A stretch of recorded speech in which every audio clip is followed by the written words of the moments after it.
start this new year in the autumn. I feel positively 100 years old. I've just been given a talking to by Monsignor Bell this afternoon. My tutor yesterday, and the junior dean. And now I've got to face Mrs. Samgrass of All Souls. That'll make the 4th in 2 days. Who's Mr. Samgrass of All Souls? Oh, just someone of Mummy's. They all say that I made such a bad start last year that I've been noticed, and if I do not mend my ways, I shall have to be sent down. Charles, what's happened to us since last term? I feel so old. I feel positively middle-aged, which is infinitely worse. Well, I'm glad we had this little talk. Your mother will be so pleased. Would you care for a glass of sherry? I think I shall indulge in one myself. Thank you. Did your mother tell you that I'm doing a little work there?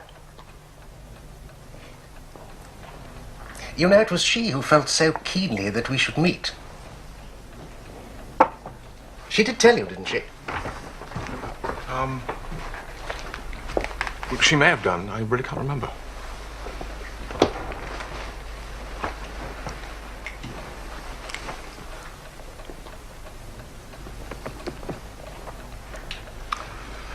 Well, I must go. She has entrusted me with the compilation of a memorial work on her brother Ned. I say work, but of course it gives me immense pleasure. And what a delight to work at Brideshead. Quite my favourite house in England. I'm glad you like it. I have an essay to write. Yes, of course. Well, remember what I've said. I'm sure we shall enjoy our exploration together. And you'll know that any success in the fields of academe would bring great pleasure to your mother. Yes. Thank you. Goodbye. Goodbye, Sebastian.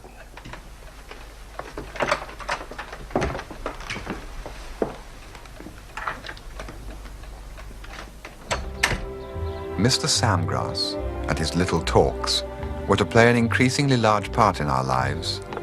Sebastian spoke less than the truth when he described him as someone of Mummy's. He was someone of almost everyone who possessed something to attract him. I'm supposed to mend my ways, Charles. How does one mend one's ways? Join the League of Nations Union? Read ISIS every week? Drink coffee every morning at the Cadena Cafe? That would be a start. You could smoke a great pipe and play hockey and go for tea on Balls Hill. Yes, and I could go to lectures at Keble. I could buy one of those little bicycles with a tray of books on it. I could drink cocoa every evening and discuss sex seriously. Very serious. Anthony Blanche has gone down. Has he? He wrote me a letter. He said he's taken a flat in Munich and started a relationship with a policeman.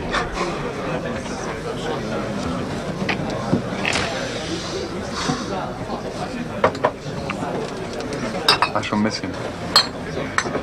Yes, I shall too. In a way. Anthony Blanche had taken something away with him when he went. He had locked a door and hung the key on his chain. All his friends, among whom he had always been a stranger, needed him now. Sebastian and I kept very much to our own company that time, each so much bound up in the other that we did not need to look elsewhere for friends. My cousin Jasper had told me it was normal to spend one's second year shaking off the friends of one's first, and it happened as he had said.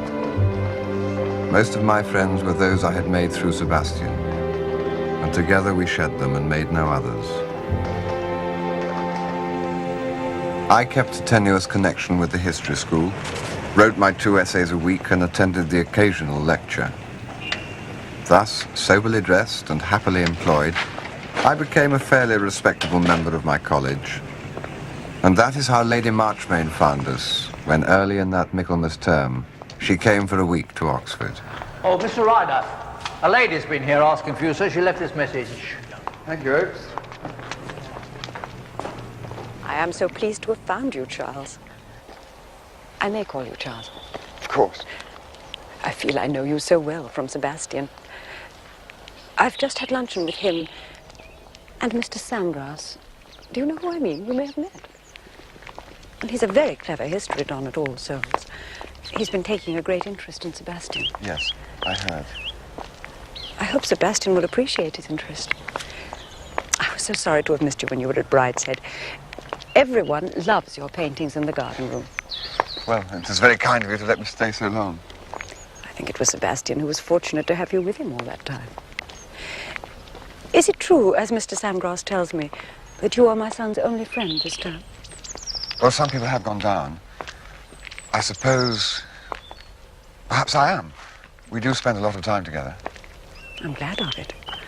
Sure, I have reason to be grateful to you, Charles, too. Friendships like yours can be such a help.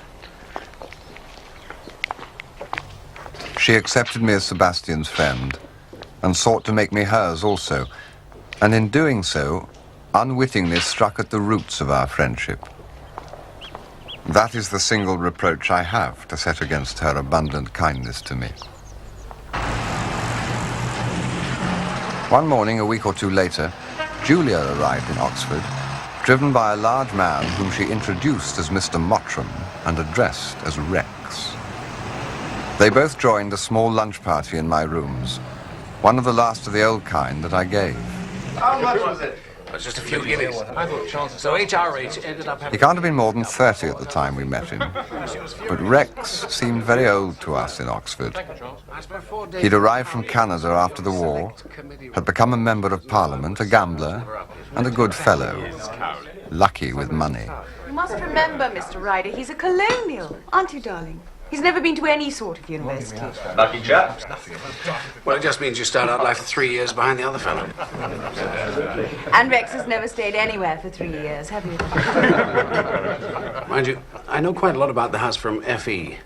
He's told me some very rich stories indeed. I remember one about 2 undergraduates and a goose. Old story. Rex knows everyone. Any cigars, huh?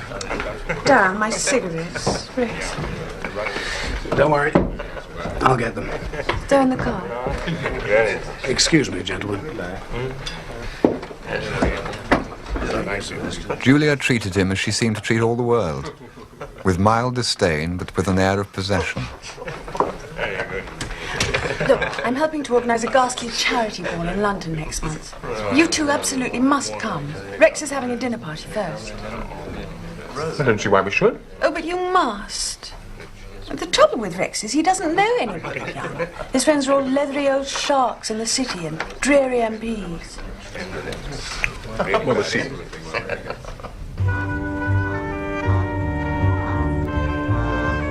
Come on, Charles! Sorry, Lund's been playing games with my companies. Oh, boy, you're not coming, are you? Yes, aren't I? Delighted, dear boy, delighted. Well, that's a surprise. I suppose I have to go in the back. I suppose you realise this is going to be one of the most stupefyingly boring balls of the season. Well, I haven't been to too many balls this season, so that's all right. Mottram will lay on a good jag. Some emphasis, what? Nearly lost the bubbly. My God, Sebastian, you're not going to drive like this all the way to London, are you? I should be sick.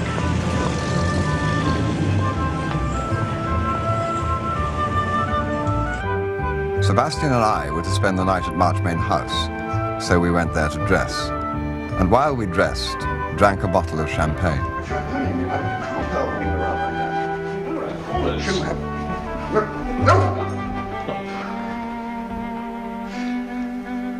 Oh, God, Julia, you're not even changed.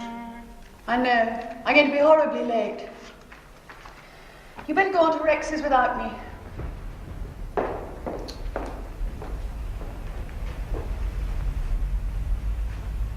You're very tedious.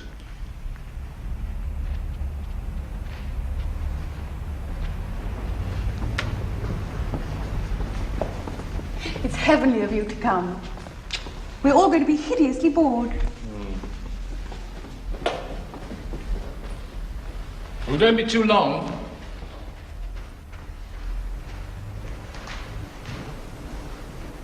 Keep them happy. What you done? I say, where on earth is Julia? How should I know? Probably gone to have dinner somewhere else.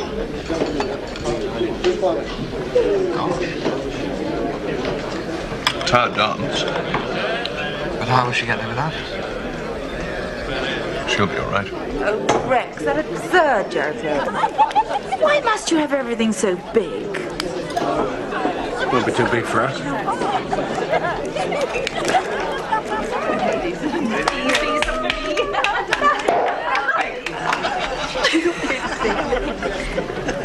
Listen, chaps. Let's chuck this ghastly dance and go to Ma Mayfield's.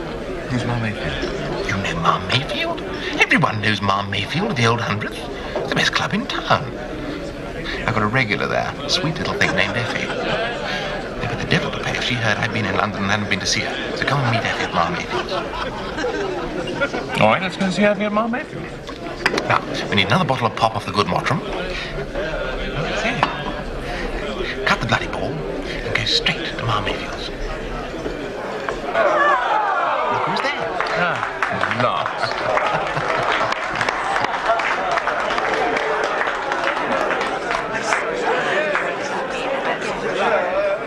Brenda, I'm so glad you didn't let him hold up dinner for me. It's his Canadian courtesy. Well, thank God you're here. At last we can go. It's all very well, but you sure you know where this place is? Of course I do. 100 Sing Street, just off Leicester Square. We'll trade a car. Aren't we going to look in on the wall? Oh, Charles, you've seen one ball, you've seen them all. I want to dance. Go on, but you can dance at Ma Mayfield. Right? Not same sort of dancing. You better not drive. I'll drive. Pretty well. Know the way like the back of my hand. Jump in. Ready? Yep.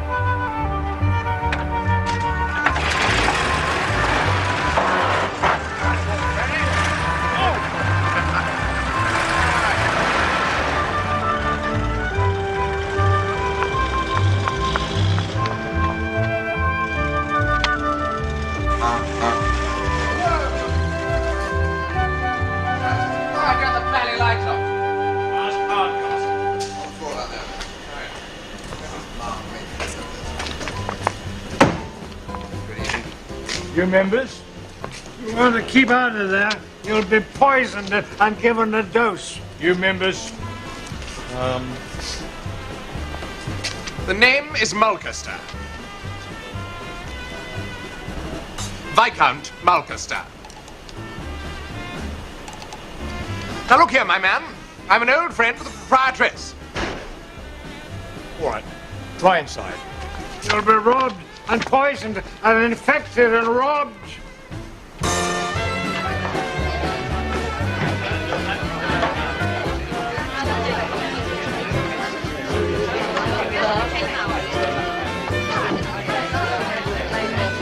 You're not members here, are you, dearie? Oh, I say, it's really the limit. I'm extremely well known here. You wouldn't know me by now. Yes, dearie. 10 bob each. Absolutely ridiculous. Never had to pay to get in here before. Lucky, dearie. We're full up. Anyone who comes in after you is going to have to pay £1. Now look, I insist. Let me speak to Mrs. Mayfield at once. You're speaking, dearie. I am Mrs. Mayfield.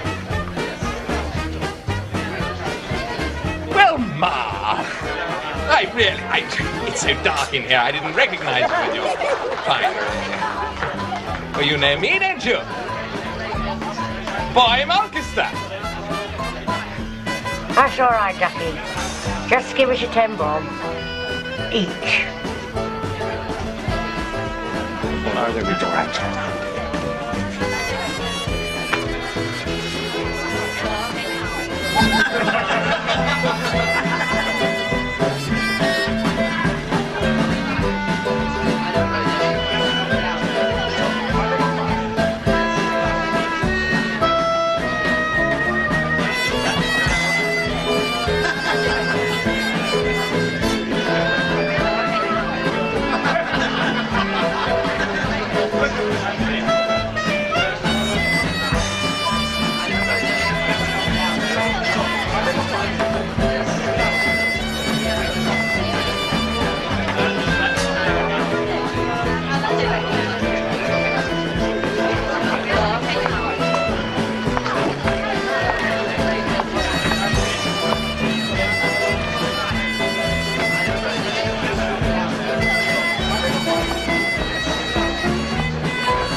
Who's Effie? Effie, you know, one of the girls who's always here. Pretty dark one.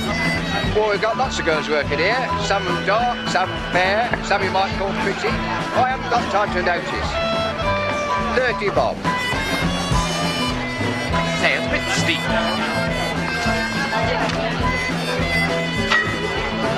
I'm going to go and try and find Effie.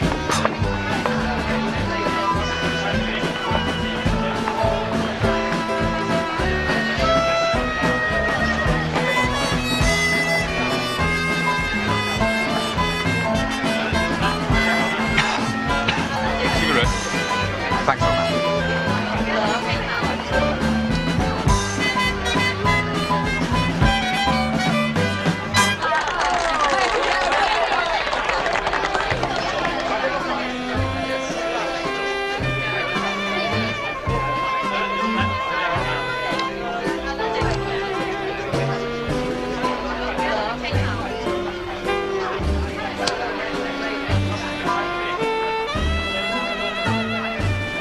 Come on, we're wasting our time.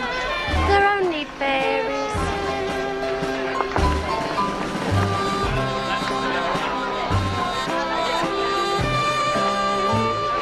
Look, you fellas, I found her. This is Effie. This is Effie. Lord Sebastian Flight. How do you Charles do? How do you Ryder. Effie, Can you get me some Effie. toast? Yes. That's another 6 bob.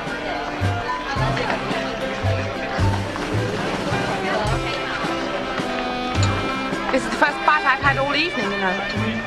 The only decent thing about this place is the breakfast. Get very peckish hanging about. I've seen you here before often, haven't I? I'm afraid not. Oh, then it must be you I've seen before. I should rather hope so. You haven't forgotten our little evening in September, have you? No, darling. Oh, you was the boy in the gardens who cut his toe, wasn't you? Now, don't tease, Effie. Oh, Lord. Oh, I know. You came with Bunty that night. We got raided and we all hid behind the dustbins. Effie loves pulling my leg. Yes, well, she's cross with me for having stayed away for so long, aren't you? I know I've seen you somewhere before. Effie, stop teasing, please. I wasn't meaning to, honest. Do you want to dance? Not just at the moment. Thank God for that. My shoes are pinching me something terrible tonight. For the lady, sir. Thank you very much. That's 30 bob.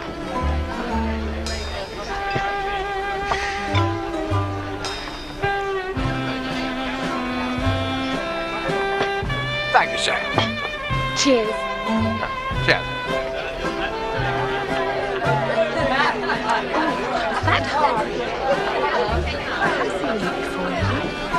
We're under attack. Oh, Lord. Death's head and the sickly child. Tell them to go away. Ladies, dear ladies, would you care to dance with my friend and I? Well, if you really want to. We don't mind, do we?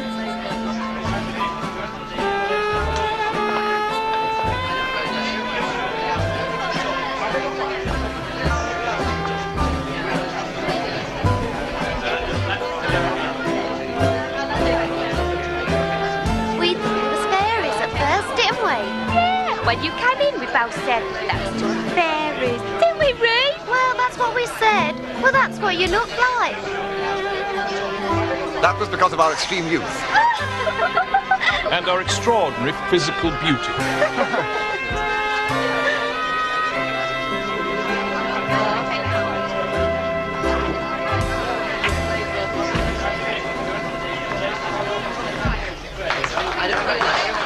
I think you're very sweet, really. Well, I think you're very sweet, too. Hey, how about a little party? Just 6 of us over at my place. Sir! Boy, we're off to a party. No, just the 6 of us. This very charming young lady says that she's got somewhere to go. Oh, I must go and tell Mrs. Mayfield we're going out. Come on, Effie. It was still early, not long after midnight when we regained the street. The commissionaire tried to persuade us to take a taxi, but we piled into Hardcastle's car, and there lay our mistake.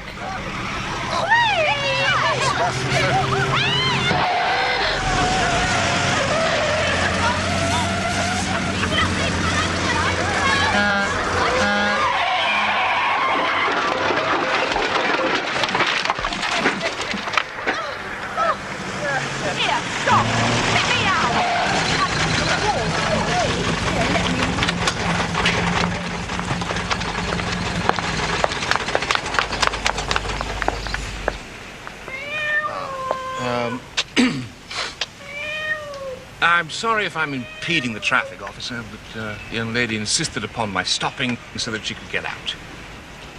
She will take no denial.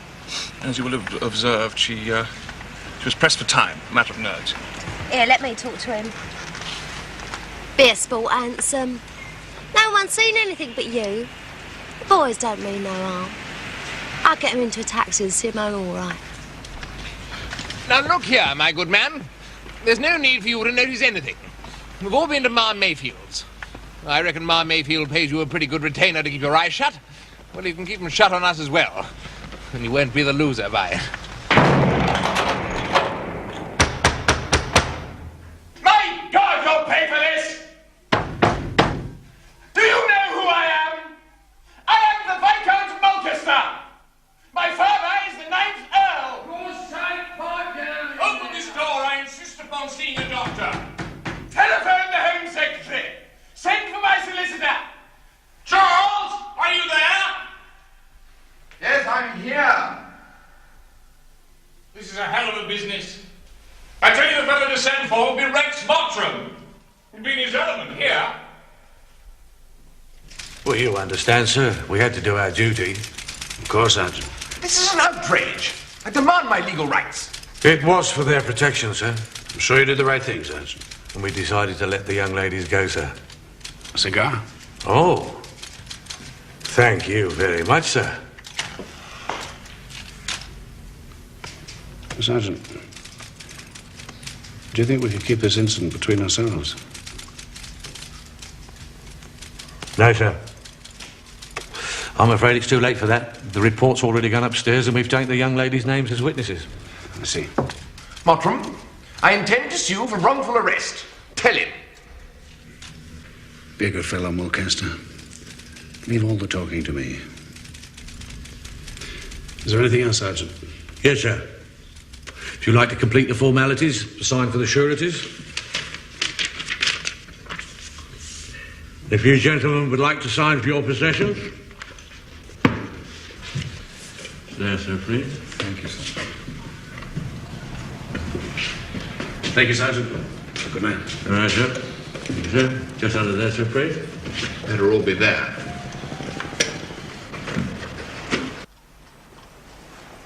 We had all slept that night at Rex's flat. In the morning, the display was impressive. He summoned a man from Trumpers to shave us while his valet collected our clothes from Marchmain House. Rex joined us after breakfast. Good morning, gentlemen. I trust you're feeling a little better. This is Mr. Selwyn, who will be representing you. Lord Sebastian Flight. How do you do? What? Mr. Charles Ryder. How do you do? How do you do? Lord Mulcaster. How do you do? Yep. Please sit down, Selwyn. Thank you. Sebastian's in a jam. He's liable for anything up to 6 months' imprisonment for being drunk in charge of a car. Now, unfortunately, he'll come up before Grigg. He takes a grim view of cases of this sort. Now, all that will happen this morning is that we shall ask to have Sebastian's case held over for a week to prepare his defense. But you two will plead guilty, say you're sorry, and pay a 5-bob fine. I'll see what can be done about squaring things with the evening papers. Though the Star could be difficult. Now, this is important. Remember to keep out all mention of the old 100th. Now, luckily, the tarts were sober, so they've not been charged, but they've taken their names. Now, if we try and break down the police evidence, they'll be called and used as witnesses. We must avoid that at all costs, right, Mulcaster? Good. We have to swallow the police story whole and appeal to the magistrate's better nature not to wreck a young man's career for the sake of a single boyish indiscretion. It'll work out all right. And we shall need a Don to give evidence of good character. Julia tells me you have a tame one called Sam Grass. He'll do. Meanwhile, your story is simply that you came up from Oxford for a perfectly respectable dance, were not used to wine, had too much, and then lost the way driving home.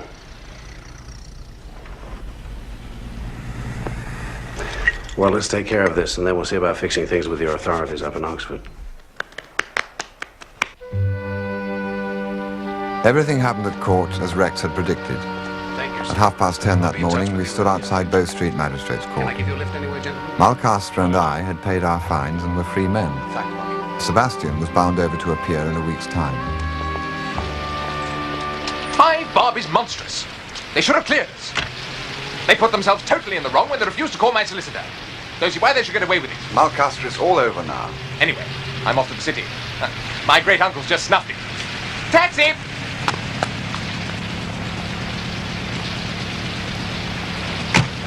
I suppose Mummy's got to hear about it. Damn, damn, damn. It's cold. Why don't we just go back to Oxford and wait for them to bother us? Why don't we telephone Julia? Think I'll go abroad. My dear Sebastian, look. All you're going to be is fined a couple of quid and given a stiff talking to. Yes, but it's all the bother.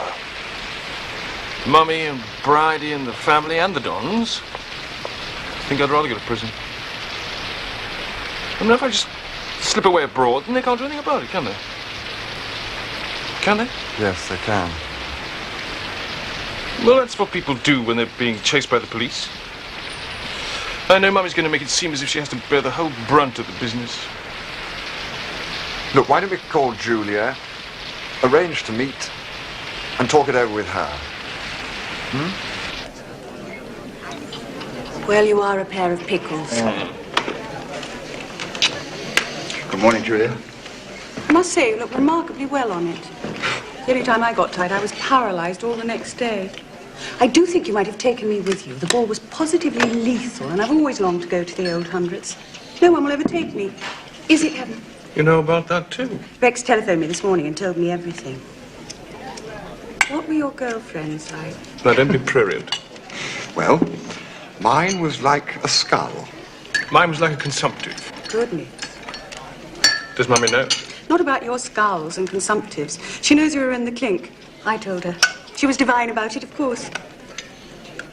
It's Mummy being divine about everything that worries me the most. I can't think why you went and stayed with Mr. Mottram. You might have come and told me about it first. Well, there wasn't really very much chance, Mama.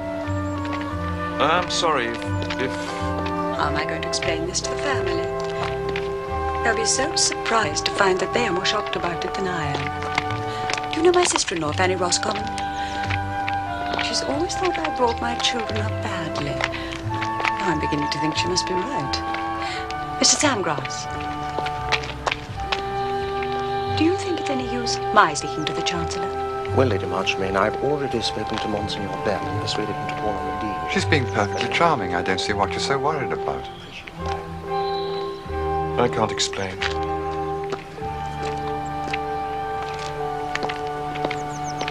Mr. Samgrass, how long have you known Lord Sebastian Flight? Since he first came up to Oxford.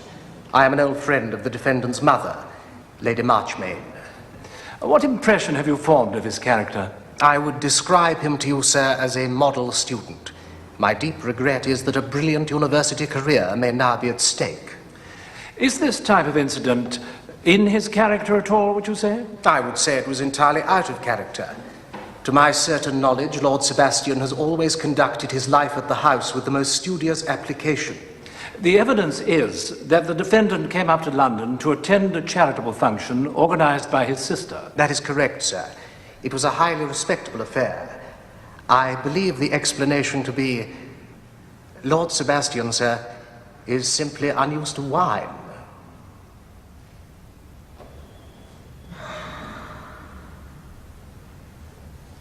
The law of England is the same for an Oxford undergraduate as it is for any young hooligan. Indeed, the better the home, the more outrageous the offence. It is purely by good chance that you do not bear the responsibility for a serious accident. But for Mr. Sam Grass's evidence, I would feel disposed to give you an exemplary prison sentence. However, I have accepted that you are unused to wine. There will be a fine of £10. The usher will show you where to pay.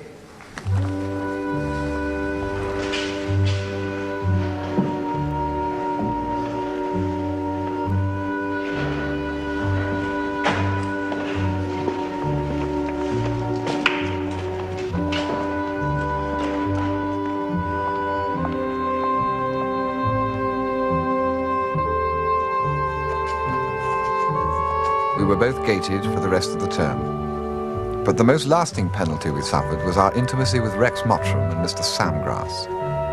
But since Rex's life was in London, in a world of politics and high finance, and Mr. Samgrass is nearer to our own at Oxford, it was from him we suffered more.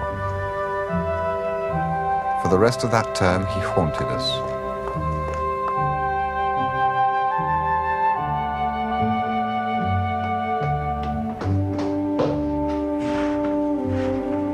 "11 minutes, 15 seconds. A marked improvement. They want to treat us like criminals. We can behave like criminals.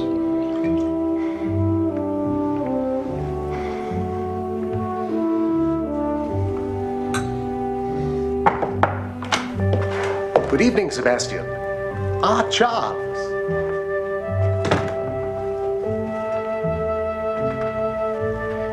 I don't think we've been spotted.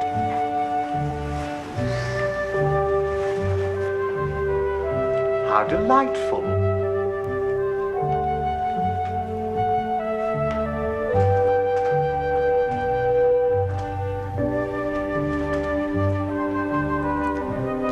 Did I tell you I've been invited to Brideshead for Christmas? Your mother read me the most charming letter.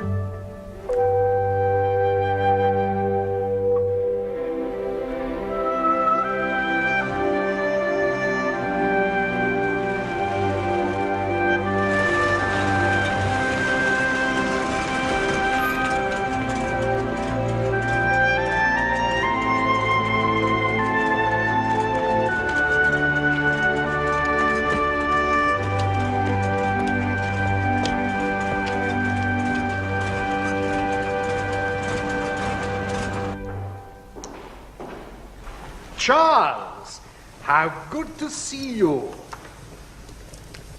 You find me in solitary possession. How are you? Very well. I gather Sebastian's out hunting. Yes, we've had a lawn meet of the Marchmain hounds. A deliciously archaic spectacle. All our young friends are in pursuit of the fox. I've been spending a cozy afternoon by the fire. Sebastian, you will not be surprised to hear, looked remarkably elegant in his pink coat. Would you like some tea? Your arrival emboldens me to ring for some.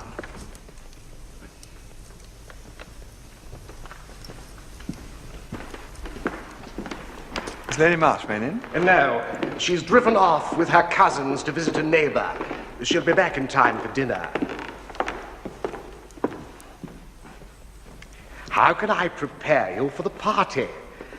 Alas, it breaks up tomorrow.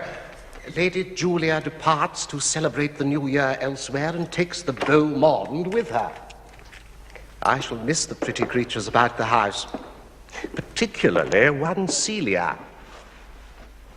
She is the sister of our old companion in adversity, Boy Mulcaster, and wonderfully unlike him.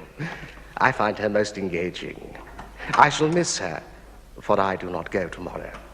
How long are you staying? Oh, well into the year. And you, Charles? I don't know. Tomorrow, I start in earnest on our hostess's book.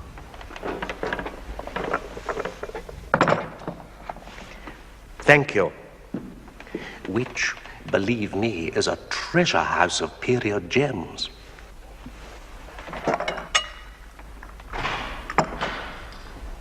Ah, the intrepid hunter returns. Hello. When did you get here? About an hour ago. Had a good day. Where are the others, Sebastian? I got fed up, so I hacked back. I'm going up to change. Come up and talk to me, Charles, will you? Well, no doubt see you later, Mr. Samgrass.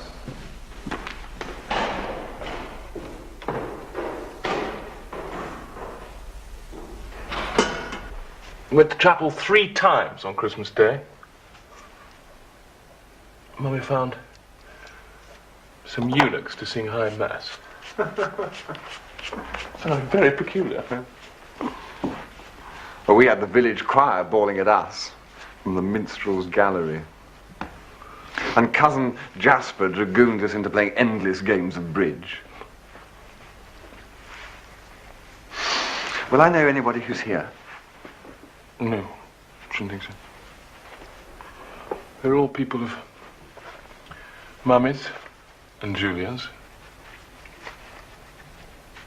They'll all be there at tea.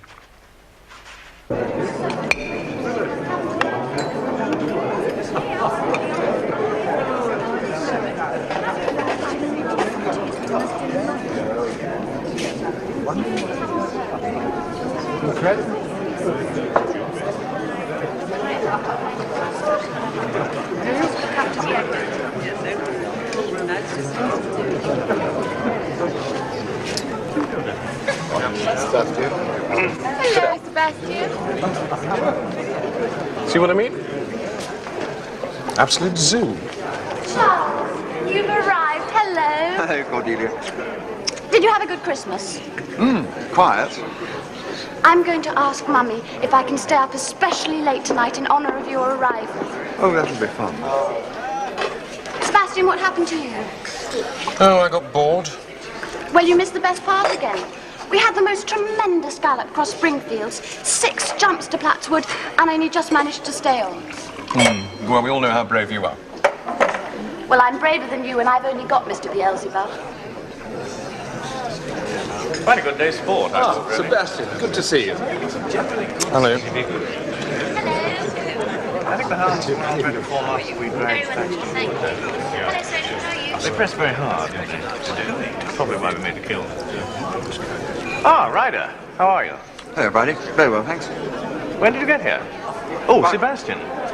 What happened to you after you left the home woods? I came back early. I looked all over the place for you. No, thank you.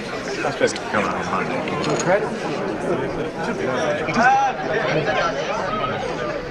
Charles. Our hostess has just returned. She was asking if you had arrived yet. You'll find her in her sitting room. Ah, thank you. I'm just going along to say hello to your mother. Why? You'll see her this evening? Well, you know. I'll see you later. I'm delighted Charles has joined the party. It augurs well, I feel, this reunion of ours in your mother's house. I look forward to our time together. Did you enjoy your Christmas?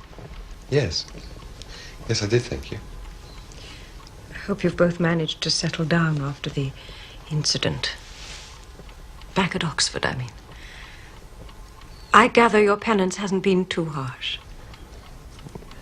We were gated, but... I expect you realize we've Mr. Samgrass to thank for that.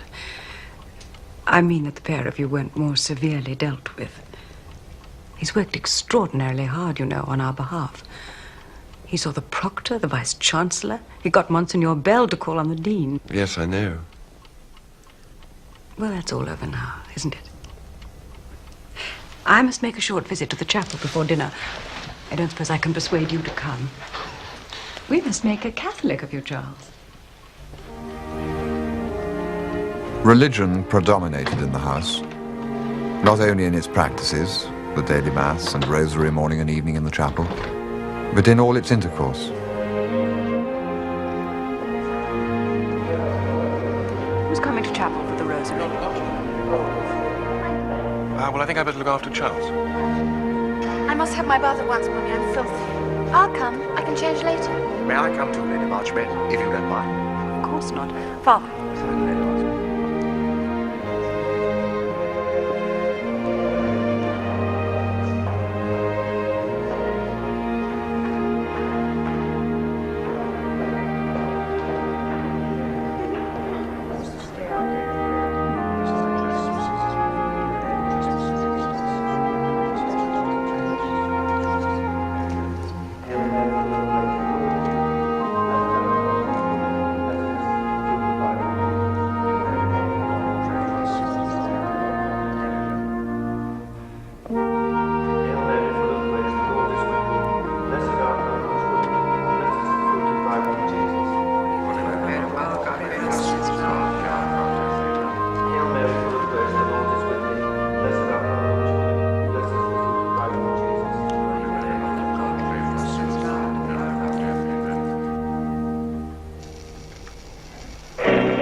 What did Mum be saying?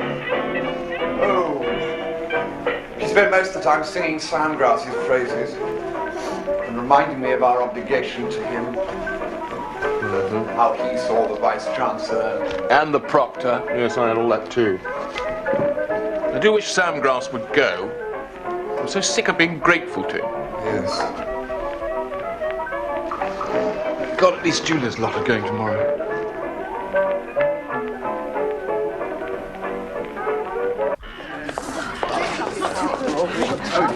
Yes. Goodbye, Charles. Happy New Year. Yes.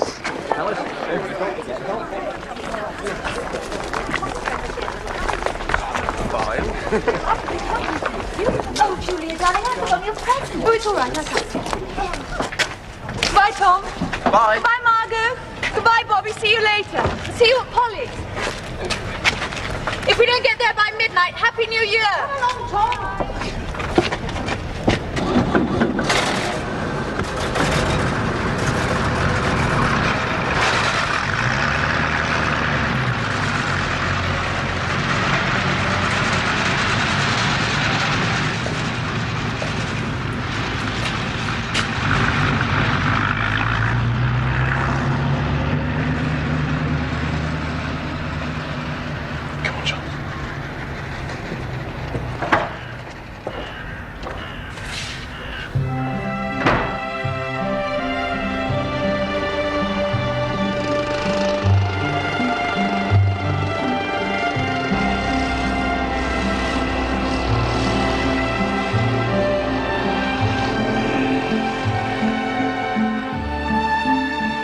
For a fortnight, we remained at Brideshead, leading our own life.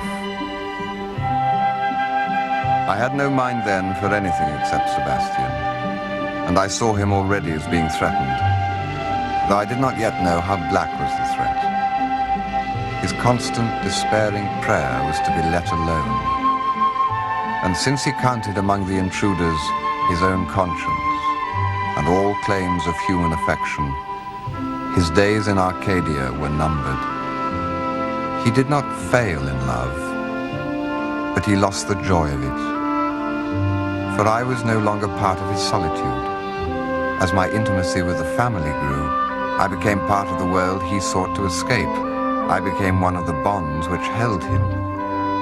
That was the part for which his mother, in our little talks, was seeking to fit me. You have so many beautiful things. You know, Charles, when I was a girl, we were comparatively poor. And still much richer than most of the world. And when I married, I became very rich. It used to worry me. I thought it wrong to have so many beautiful things when others have nothing.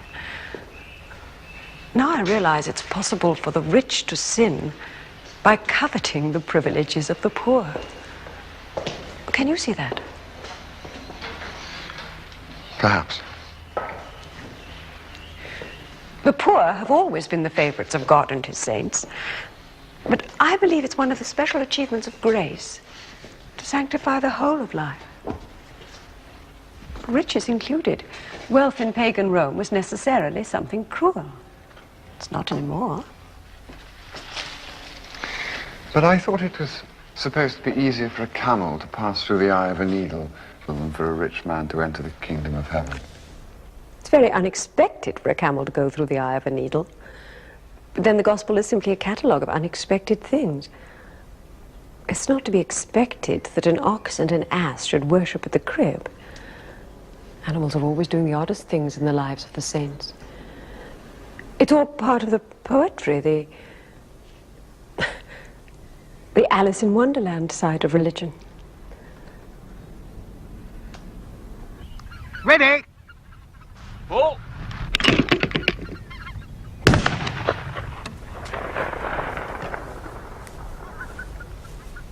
Ready? Pull. Hello? Where have you been all morning? With your mother. Oh, God. Not of her little talks? Well, I can't help it if she thinks I'm ripe for conversion. Ready? Pull.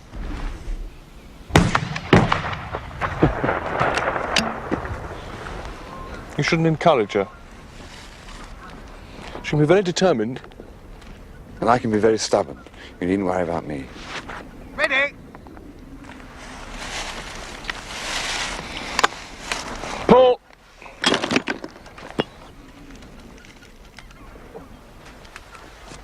Oh, God, look at him. Charles, I don't think I can take another day of this. Why don't we go away somewhere? Where? I don't know. Paris, Buenos Aires, New York, Bayswater. I think I'll settle for Bayswater. I think our father will have us. I don't think he'd even notice us. After tea, then? After tea. Come on, Sammy. Ready?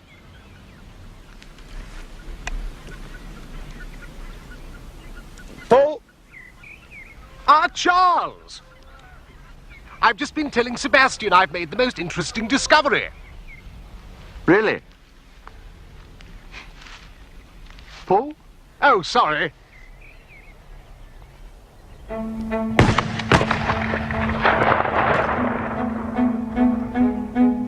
That Hilary term at Oxford, we took up again the life that seemed to be shrinking in the cool air. The sadness that had been strong in Sebastian the term before gave place to a kind of sullenness, even towards me. He was sick at heart somewhere. I did not know how, and I grieved for him, unable to help.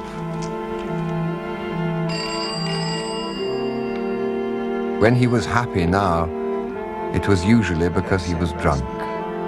And when drunk, he developed an obsession for mocking Mr. Samgrass.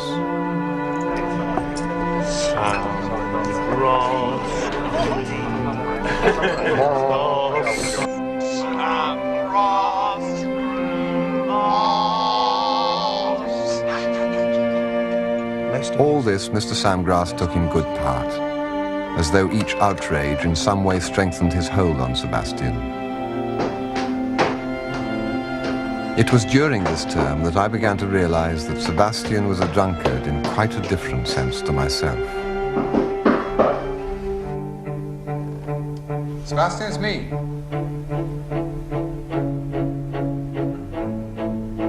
Are you there?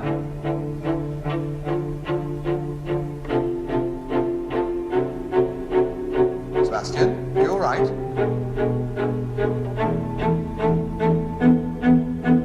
What's the matter? Can I help? I got drunk often, but through an excess of high spirits and the love of the moment and the wish to prolong and enhance it, Sebastian drank to escape. Nothing's the matter. As we together grew older and more serious, I drank less, he more. Then, a succession of disasters came upon him so swiftly, Nothing can be done.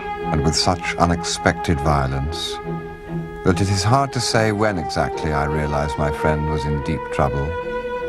But I knew it well enough in the Easter vacation at Brideshead. Charles, go away. There's a good